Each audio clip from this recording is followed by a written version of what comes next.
the ZTR5020 Dixon mower we're offering you.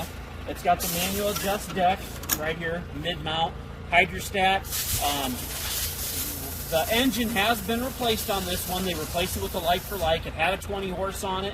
They replaced it with the 20 horse. The hydrostat on the right side seems to have a little more play than the left. Otherwise, it works really good.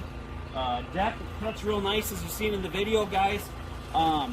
You know, might just need a little bit of carburetor work.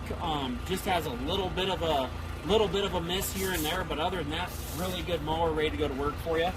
Don't forget, we're giving you the 2 bagger systems here too. Now, the 1 bagger is missing one of the bags. One of the kids ran the bag over, so that's why that's missing. But you're getting a nice Dixon thrower unit, which really makes these nice for bagging, guys. If you're looking for a riding mower that also bags, it's pretty hard to beat a Dixon.